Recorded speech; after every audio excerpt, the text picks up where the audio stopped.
May this video be the flame that warms your heart, illuminating your path with the light of love and acceptance.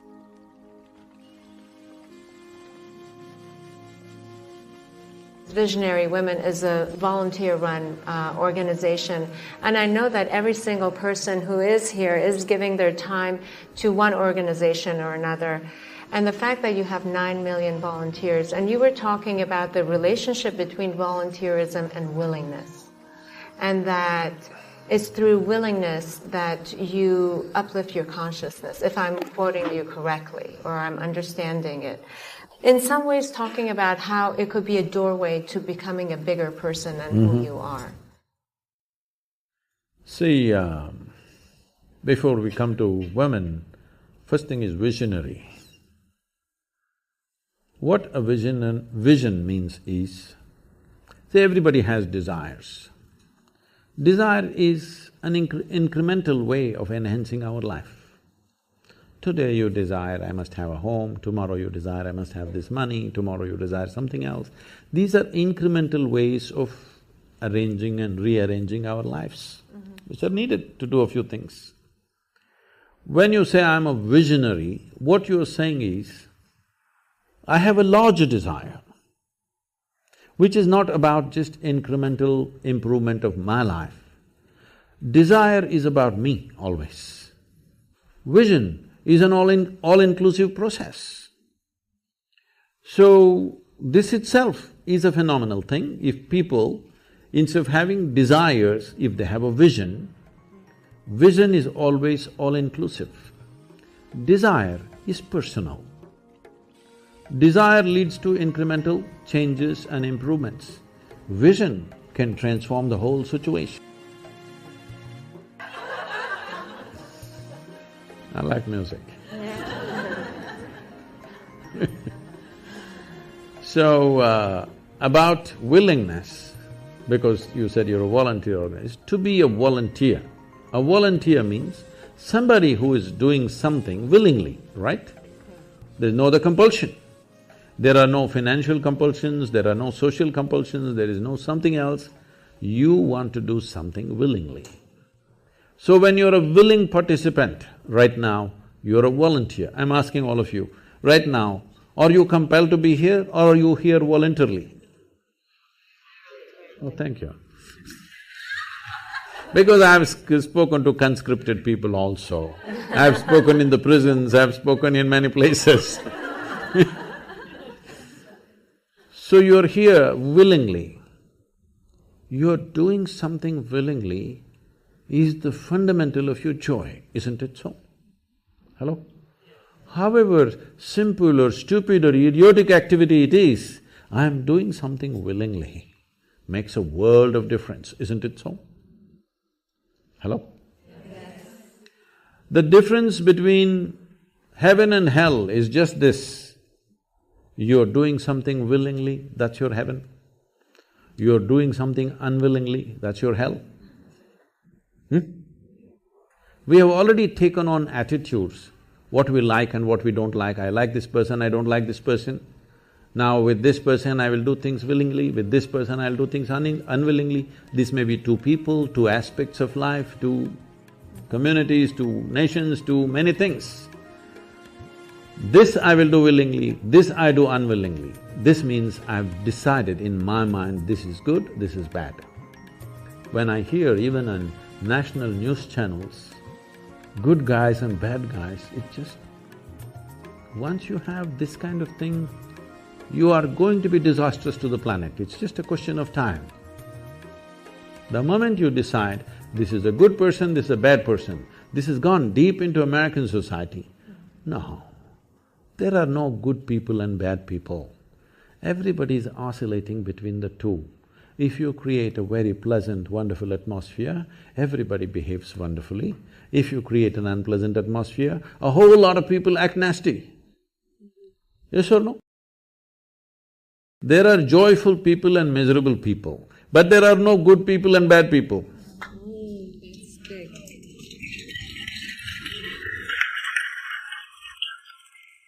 That's good. The moment we think we are good, We are entitled to destroy the bad, isn't it? Yeah. Oh, we've been destroying a lot of people for a long time. Time to stop that. Because human beings are in different levels of experience and understanding. Variety of people. Anybody who is not like you is obviously bad, isn't it? Isn't it so? Those who are not like me must be bad people. Because the basis of goodness and what you think is goodness is decided by you. No, you have no business to do that. Willing means this, I'm just willing. I'm 100% yes to life.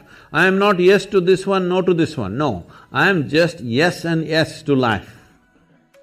If you are 100% yes to life, you are a volunteer. Oh, that's… You have become a willing life. You have become so willing that you have no will of your own. People ask me, Sadhguru, how do you operate with all these people? All kinds of horrible questions they're asking, they're doing this, they're doing that. I said, my life is not about them, it's about me. It's about how I am. It's about me. It doesn't matter how they are, that's their choice. But how I am is my choice, this is my way. No matter what they do, I'm like this. Because I have not given that freedom to anybody that somebody can freak me, somebody can make me angry, somebody can make me happy, somebody can make me unhappy. These privileges I kept to myself. It's time you do that too. Because if somebody else can decide what can happen within you right now, isn't this the ultimate slavery? Huh? Isn't this? Someone else can decide what should happen within you. What happens around you, of course, so many people decide. What happens around us is not 100% ours. But what happens within me must be my making, isn't it? Right now, just about anybody can freak anybody because they're not volunteers, they're unwilling. Volunteering means you have no will of your own, you can do whatever is needed. You know, we are a volunteer organization, this means all kinds of people. Most of them are not qualified for the jobs that they're doing. And I cannot fire them because they're volunteers.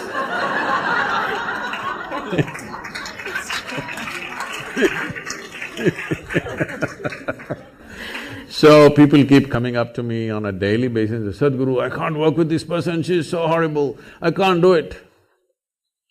I tell them, see, in this world, this is the sort of people who exist, like this, like this, like this, like this is the kind of people there are.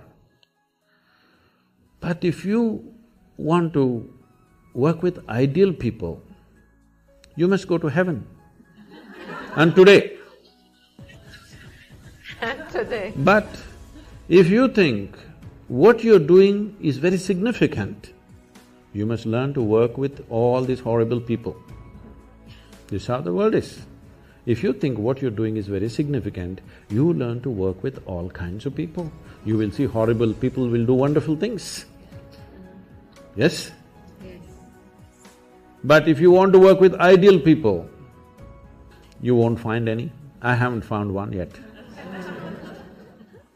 All kinds of mixed bags. Yes. But if you are willing that you are not yes and no, yes to one, no to another, you're simply one big yes, you will find a way. Only one question, Guruji. We the human beings, the earth, are by chance or by choice of God or any superpower? Why we are on this planet? By accident or by design or by superpower? I think even the planet is wondering why the hell these human beings came here. See, the solar system, the way it is, and so as the other universal systems, the galaxies, they're all happening because they arrive at a certain perfection of geometry. Geometry in the sense, right now this planet is going around the sun, it's found its perfect orbit. So it's going and going and going. Not powered by engine or something. See, the airplane is going, powered by engines. It's being pushed. This is not being pushed. This has just found a certain perfection of geometry and it's going on. The day it loses its perfection of geometry, if it loses the line of orbit, it's gone. So in this process, life happens on this planet, also involving this geometry on various levels. We say, in the yogic culture, we say, a human being is physiologically and in terms of brain has reached its peak physiologically. That is, after 1,000,000 years, you will not have a horn coming out of your head or something else, like the tail disappeared, something else will disappear. This cannot happen. We are saying this from a certain context. Today, the modern neuroscientists are saying similar things. They're saying the size of the neuron in the human brain can neither increase nor can the wiring inside can increase, because the physical laws don't permit it. The laws of physics do not permit it. I will not go into the detail of that. To put it very simply, how we see it is, your birth here, right now all life on this planet is solar powered, isn't it? Yes? It is the sun's energy which is doing all this. And also the revolutions and the rotations of the moon also has influence upon us. The very ocean is rising and falling with the movement of the moon. Only because our mothers' bodies were in tune with the cycle of the moon, we are born and we are here. Yes? If this 28-day cycle of the moon does not repeat itself in a woman's body, you and me wouldn't be born. So because it has reached that, we say physically, the physical laws have come to a certain place where life upon this planet cannot evolve further. You can make use of what you have in a much better way. Using the same technology, we had a dumb phone, then we had a smartphone, now we have an iPhone. Like this, we can go on improving it, how we use it. But the fundamental physical laws will not permit any further evolution of this creature. So did it happen by accident? No. The theory of evolution, you know Charles Darwin, who made a monkey out of you? Not me, him. If you look at the theory of evolution, which was propounded just 150 years ago, we have said this thousands of years ago, in the sense, you know the 10 avatars? At least the 9 you know, those who have come. What is the first one? Matsya Avatara.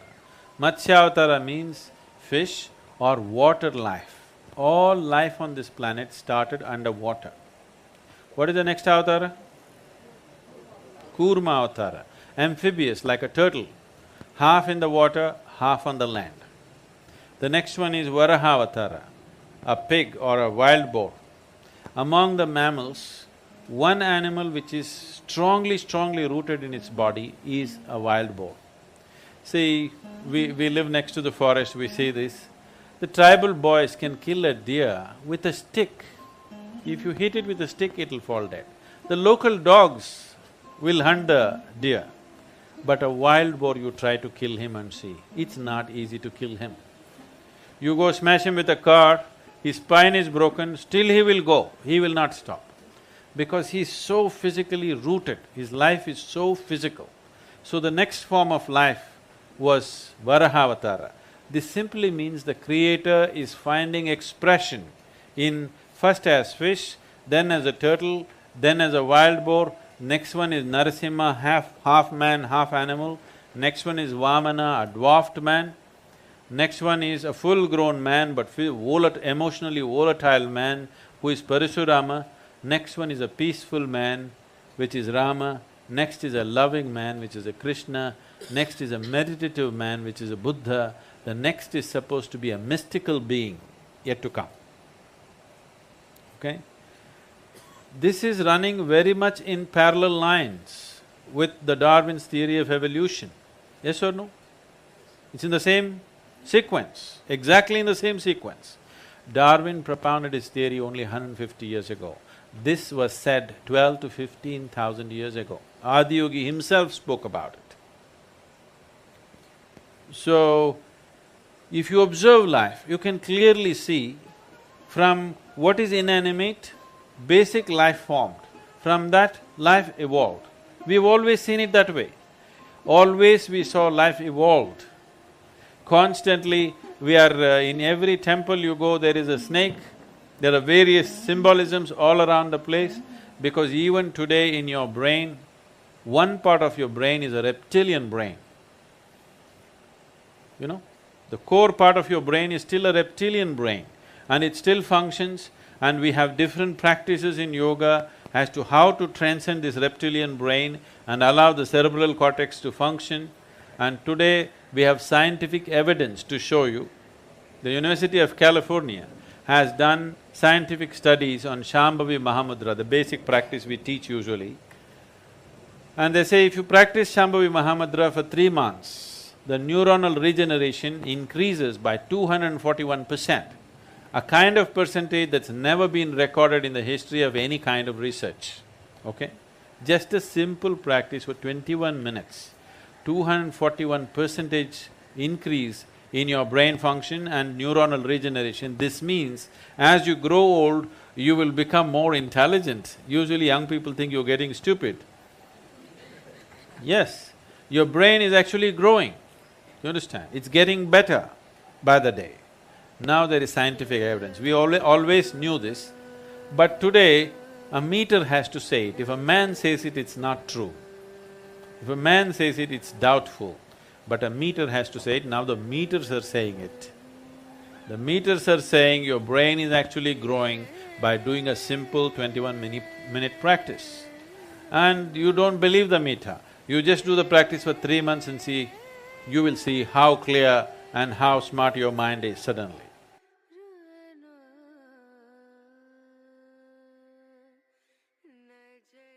Sadhguru, namaskar. I just wanted to know what is the importance of quick shraddha. In the manifestation of life, the physical life, there is… let me separate this. There is life and physical life, for the sake of understanding. The physical life has manifested itself. The physical life energy, which generally is referred to as pran or prana, has 5 basic manifestations. There are 10, but that'll complicate. The 5 basic manifestations. These are called samana, prana, udhana, apana and vyana. When a person is declared, let's say if a doctor is observing and they declare that person at a particular moment that he is dead now, in the next 21 to 24 minutes, samana will start exiting. That means samana is in charge of maintaining temperature in the body. First thing that starts happening is body starts cooling down. Somewhere between 48 to 64 minutes, prana exits. After that, between 6 to 12 hours, udhana exits. Till udhana exits, there are tantric processes with which you could revive the body. But once udhana exits, there is a micro chance, but that is an impractical chance, except that it is impossible to revive the body once udhana has exited. The next thing is apana, somewhere between 8 to 18 hours, this exits. The vyana, which is the preservative nature of prana, will start exiting from beyond that. It can continue to exit up to 11 to 14 days if it's a normal death. That is, somebody died of old age, with the feebleness of life they exited. For such a person, between 11 to 14 days, certain processes will be happening in the body to show that there is some element of life, like nails growing, facial hair, these kind of things can be noticed. If someone has died accidentally, or in other words, the life was vibrant and he died, not necessarily totally crushed kind of body, still the body is intact, that body, the reverberations of this life will continue somewhere between 48 to 90 days. So, till that time, there are things you can do for that life. What is the thing that you can do for that life? See, what has happened with death is, your experience of death is that somebody is gone. But the experience of that person is, he's exited the body. And simply because he's exited the body, you have no business with him, you cannot recognize him, and if he comes back, you will be terrified.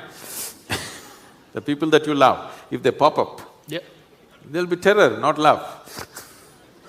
Because your relationship is either with their body or with their conscious mind and emotion.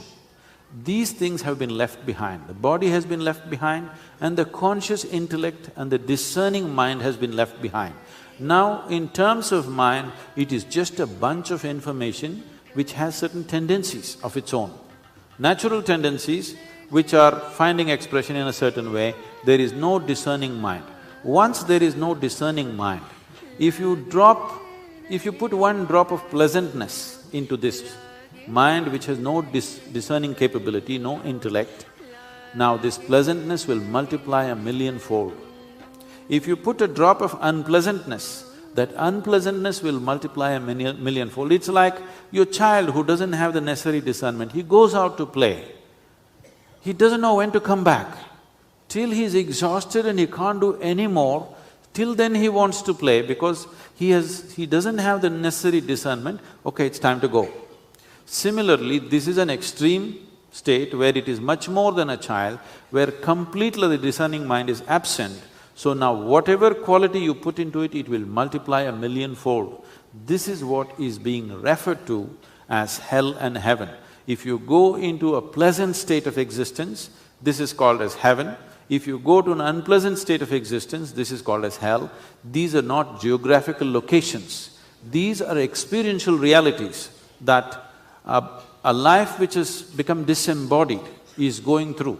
So what people are trying to do, how well it is done or how ridiculously it is done today is a different matter, but there is a whole science what to do at different steps. One of the first things you must notice is, traditionally, I don't know if you're still keeping it in Mumbai, maybe it's all gone, but if somebody dies, there will be people, the first thing they will do is they'll tie the big toes of the dead body together. Do you still do it or gone? Yes, it's very important. Because tying up the big toes will tighten up the Mooladhara in a certain way, so the body cannot be invaded or attempts to invade the body by that life once again, because that life has not lived with the awareness, knowing that this is not me. It is always believed this is me. Though it has come out, it tries to enter through any orifice that is there in the body, particularly through the Mooladhara, because that's where life generates. And as body starts cooling down, the only region where warmth will remain till the last point of warmth is always the Mooladhara. So it tries to get back. To avoid this, the first thing is tie the toes, so that attempt will not happen, because this exiting is happening stage by stage. The reason why traditionally always we said, if someone dies within an hour and a half or maximum of 4 hours, you must burn the body, because this act is going on. Now this is also true for the living. If someone very dear to you is dead, you know he's dead, but your mind starts playing tricks. Maybe he's going to sit up just now, maybe a miracle will happen, maybe God will come and do something fantastic right now. It has never happened to anybody, but still mind plays this because of the emotions that we have for that particular person. And that is the same thing is true with the life that is exited from the body. This also believes that still it can get back into the body. If you want to stop the drama, first thing is set fire to the body. 1.5 hours. But those days, because, villages and no doctors to tell you for sure he is dead, somebody put on the funeral pyre and set fire, the guy sits up because he's not yet. These things have happened in the past. So they stretched it to 4 hours so that these mistakes don't happen. But as quickly as possible, body should be taken away. If there are agriculture communities, they decided to bury because they want the forefathers and their body to go back to the soil from which they ate. You must understand, we were in a subsistence farming. We ate from that land. That land, a piece of that land is what we are holding as this body. So they wanted to put this soil back into the same soil, not somewhere else. Always you bury him in your land, never in somebody else's land, because you ate from this land. Today you're buying everything from the store and eating, you don't know where it's coming from. So, burial is not a good thing to do now. At that time there's a certain process, and to see that it happens as quickly as possible, always salt and turmeric was put so that quickly it dissipates into the soil. But cremation is a good thing to do because it closes the chapter. You will see this when there's death in the family, people are crying and hollering and doing all kinds of things. The moment cremation happens, people will come back home, everything is quiet. Nobody is crying for some time because suddenly the truth has sank in, it's over, the game is up. This is not only for you, this is also for the disembodied being who's just exited, because he is also in that illusion that he can get back, and that stops, and that's a good thing. And there are many rituals to see that you influence, that you can somehow put a drop of sweetness into that non-discerning mind, so that the sweetness will multiply manyfold and they will live comfortably, or they will live in a certain self-induced heaven. That's the idea behind the rituals, if it is done properly.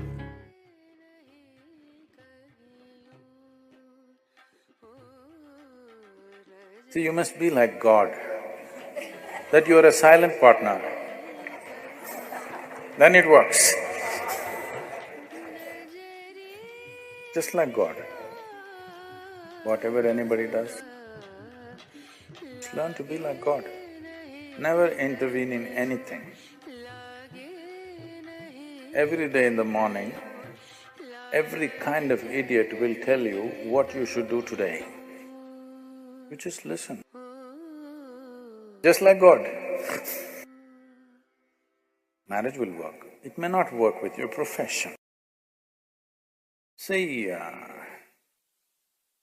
you're misunderstanding this. You're trying to make this into some kind of a value system. You're trying to make it your philosophy. I will do only what works. Well, you took an oath, I will do only what works. Now you don't know what works. Because what works will not come with an oath or a commandment. What works comes with constant observation and evolution of who you are, isn't it? Hello? The same things, how you made them work, how clumsily you made something work 10 years ago, the same thing you may be doing it with ease today, isn't it so? Or you may be doing it clumsily today, you were doing it well at one time. Whichever way, whichever kind of evolution has happened. So, what works is not some kind of a formula. It is an evolution of a human being to come to what works on all levels of life. This is like reading… you're just falling out of a self-help book. No, I'm not a self-help book. Do what works. Do whatever the hell you want. What's my problem? But what's the point of doing something that doesn't work? Hello? I'm not telling you, you should do only what works, do whatever the hell you want. But for your life, because it's a limited amount of time, what is the point doing something that does not work, isn't it? Either it should work for you or it should work for people around you. If it doesn't work for you and anybody around you, what is the point of doing that damn thing? This happened. Soldiers, American soldiers were leaving on duty. So, one of them told the other, you know, Steve's wife, she read 3 Musketeers and she delivered triplets. He says, oh my God, my wife is reading Birth of a Nation. What am I supposed to do? That's not how it works. So don't make this into some kind of an ethic or a philosophy, I will do only what works. Well, just to see what works needs a lot of application, even for the smallest damn things, isn't it? Hello? To do a smallest thing, like hitting a ball or kicking a ball straight, do you know how much it takes? Somebody who can kick a ball where he wants, wow, the whole world is worshipping him just because he kicks a damn ball. Yes or no? Because people understand what it takes. Nobody is worshipping him because he kicks a ball, because people can see what has gone into it. Isn't it so? People can see what has gone into to be able to kick a ball the way he is kicking, what has gone into it, his life has gone into it. So, don't make philosophies and ethics out of everything, or don't tell yourself a commandment, I will do only what works. It's a good commandment, but now you don't know what works. So, no. You need to be conscious and apply yourself to every damn thing. If you just learn this much, that you don't decide what is important and what is not important. I was in the Rally for Rivers board meeting just before I came here in New Delhi. The CII, that is the Confederation of Indian Industry, their board also participated in the Rally for Rivers board because they are looking at how to support this, because slowly people are realizing the magnitude of what has been unfolded. Everybody is trying to be part of it. We have an eminent board, the CEO of the World Wildlife Fund and the topmost water experts and the topmost farmers producer organization people. We have a judge from the Supreme Court, and it's a very eminent board. As this Kaveri calling project was being talked about, and for every question particularly certain experts had and they were asking, I was casually telling them what to do. They said, Sadhguru, how do you know all these things? I said, right from my early childhood, I just wandered around without any purpose. Without any purpose. Simply I wandered in the jungles, in the forests, in the rivers and this. But I paid absolute attention to every plant, every insect, the air, the moisture, the works and everything. What was aimless wonder today is becoming formidable knowledge that is not written in any damn book. For the first time, somebody is talking in a comprehensive way, not from a textbook. This was just aimless wonder. As a child, as a youth, just wandered around without any purpose. So even if it is purposeless, you can't live without attention, isn't it? Hello? So just do this one thing, stop discriminating what is important, what is not important. If you pay the same level of absolute attention to every damn thing, you will see that what is the right thing to do is a very natural process. But you have already decided what is important, what is not important, how will you evolve, what is the right thing to do? Half the world is already been given up because it's not important. You are paying attention, only you even look at somebody properly only if they are of something to you. No, I looked at everybody, absolutely. Every life, every damn thing, every pebble, every moment that was happening in the earth, in the atmosphere, everything, not as a study, simply because I had eyes and I had an attention span. I paid attention to everything. Today they're saying this is something phenomenal. I was just laughing and saying, see, I just wandered aimlessly, everybody thought I'm just a vagabond. But now this aimless wandering is paying off in a huge way because it doesn't matter what the hell you're doing, small things or big things. If you are absolutely involved, absolutely, you will see, you will know what's the right thing to do. You're trying to live here without involvement.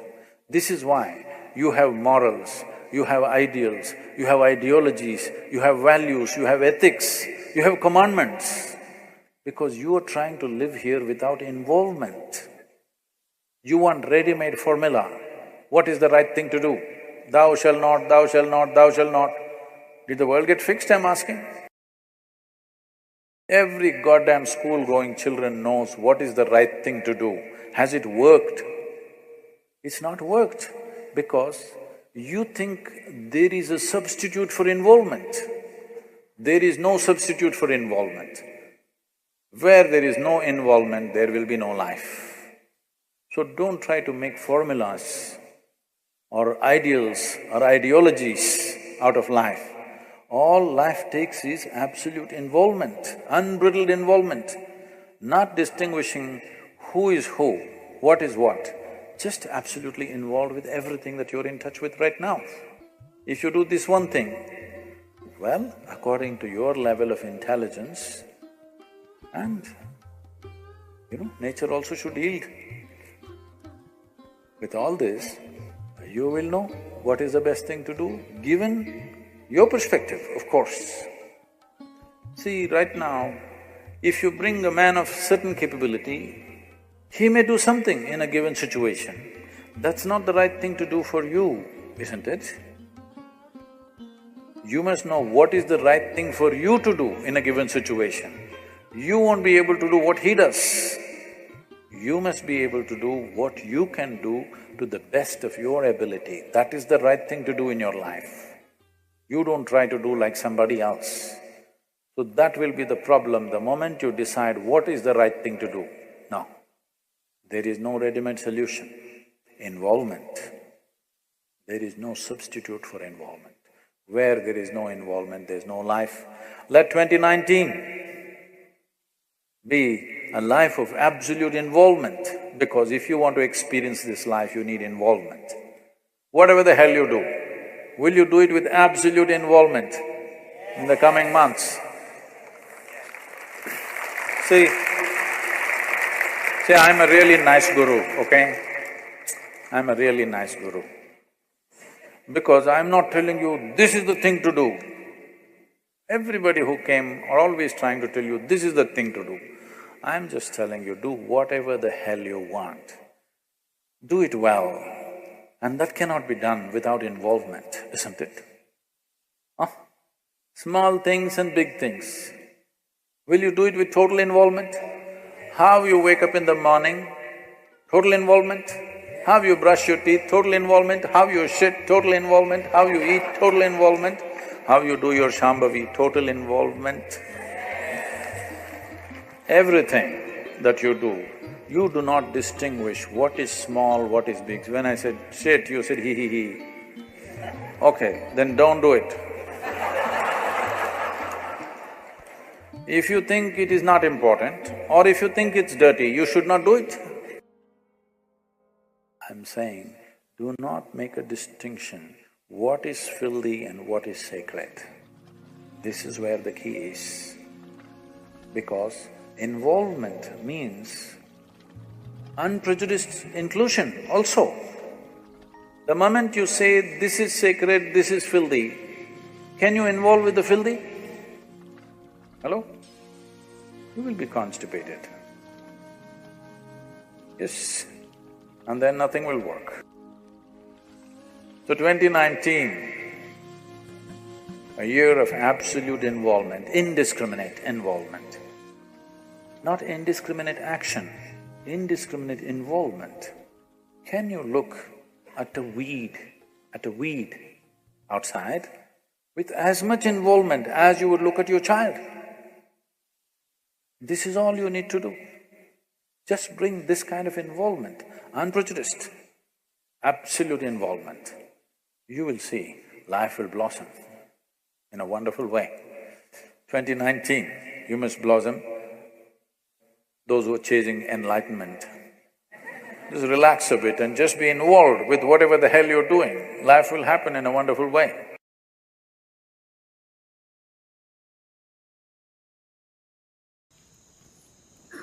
See, sleep is not a requirement in one's life. What the body requires is rest. Sleep is just one form of rest. A lot of people are beginning to think, in Tamil Nadu if somebody says, rest pannikaranga, means they're sleeping. Need not be, you can sit and rest, isn't it? Yes? You can stand and also rest. You're running, if you stand, doesn't it feel like rest? You're standing, if you sit down, doesn't it feel like rest? There are many ways of resting. The most important thing is, rest means you're changing the energy equation, where consumption is lowered, production is going on at the same pace. So after a period of time, you feel rejuvenated because consumption has been lowered. Essentially, you are managing the energy equation. If you're in activity, the consumption is more. Whatever you're producing, it's not enough. After some time, you feel exhausted because the consumption has been heavy. If you lower the consumption and increase the production, after some time you feel energized. Suppose you're running, if you run a mile, after that you can't take another step, let's say. Oh, many of you have been running for Isha marathons, Isha Vidya marathons. After 42 kilometers, all right. Whenever. After a mile or two, you can't take another step. Don't eat anything, don't drink anything. Just sit down for 10 minutes. Again you find rejuvenated, isn't it? All you have done is lowered the consumption, production is still at the same level. So now there are ways to lower the consumption and increase the productivity also. So if you come to a certain state of ease, when I say ease, it's not something that most people will ever understand, because most people are not at ease. If you're at total ease, if the system is at total ease, everything is at ease, it is well rested, always it is rested. Because it's so rested throughout the day, if you sleep in the afternoon, do you see you can't sleep much in the night? Yes? Oh, you always experimenting? If you sleep in the afternoon, you can't sleep much in the night unless you're sick or you're very tired because of something. Because it's well rested in the day, it can't sleep in the night. So you don't have to necessarily sleep. If you sit here also, if your body is resting, you will see your sleep quota will naturally shrink. How to increase the quality of sleep? Don't try to increase the quality of sleep. The ideal way to live is, there is no sleep in my life. But that's not possible right now, still body has some inertia. So it sleeps minimum. Rest of the time, it is at ease. If you keep this at ease, then sleep does not occur to the body unless it comes to a certain point of exhaustion. So body is never ever asking for sleep, but it is definitely asking for rest. If you do not know how to sit here in a restful manner, it will try to rest like this. If you can sit here totally at ease, it'll sit here for hours without falling asleep. Otherwise, this is the only way it knows how to rest. So do not try to increase the quality of sleep, there's no such thing. Just learn to keep your body restful and at ease consciously. If you sit here now, one simple thing you can do is you sit down, you come and sit down here, just move your attention from the top of your head down to your toes and see if everything is loose and easy and relaxed and at ease. Are you sitting like this? Just sit, just bring this to ease as much as you can. Not everything is in your conscious level. As much as you can consciously, bring it to ease.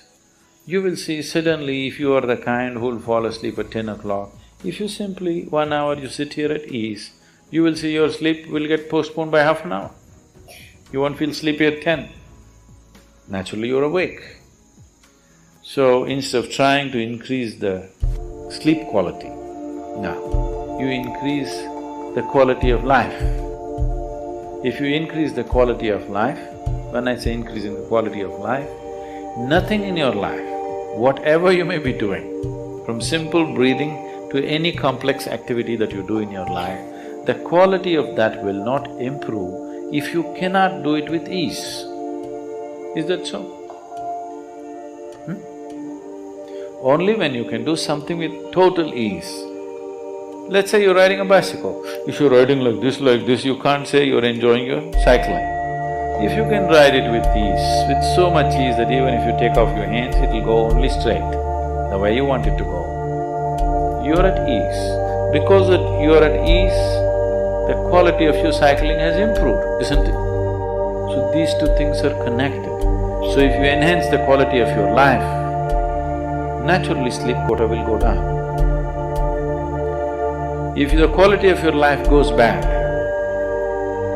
you can't do anything with ease, then also you cannot sleep. But stressfully you cannot sleep. Not because you're well rested you cannot sleep, you cannot sleep because you're stressed out. If you do this, you will not live long. If your body does not get enough rest, it will die, it will break, something will go. If you are not at ease, that means you are in dis-ease. You're heading there. You are in dis-ease means you're in a certain state of ill health. But if we say you're deceased, that means you're dead. So don't move in… stay into the direction of disease, move into the direction of ease. If you become totally ease, sleep quota will come down. Quality of sleep will be good because quality of life is good. You want to increase only the quality of your sleep, life does not work like that. If you wake up well in the morning, you will also sleep well in the night. There's a whole lot of systems. To give this to people, in the Eastern cultures, in India particularly, all the systems are built into one's life. Of course, they're throwing it away because they all became modern. Modern means to be distressed, constantly in tension, agitated, worked up about everything, that means you're really modern. Otherwise, traditionally, all these things were built in. From morning when you wake up till you go to sleep, what you should do, how you should handle yourself, all these things were fixed. Till the beginning of this generation, everybody was aware, suddenly they all became English educated and they become modern and tense. Otherwise, this was called achara vichara, what to do, what not to do. Everything is built from morning to night, all aspects of life, how to do it. If you do it like that, so that you can do everything with ease, as much ease as possible. So those who are not able to dedicate their life to yoga and spiritual process, for them it was built into natural culture. At least this much ease you know, so that you wake up happily and go to sleep and sleep well. Even today, this is a thing that they will say in India. If people say, what's happened, this happened, that happened in my life, he says, oh, that's okay, but in my life, if I lie down, I sleep well. You might have made so much money, it's okay, but I sleep well. You hear this, people say this, it's part of the cultural expression. I sleep well means I'm living well. Only because I live well, I can sleep well. If I'm not living well, I cannot sleep well. So do not try to improve the quality of your sleep, improve the quality of your life, then you will naturally sleep well also.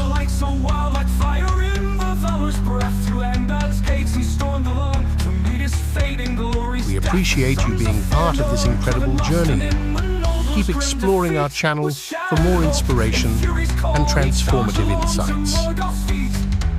He sounded his horn with the light so wild, like fire in the valor's breath.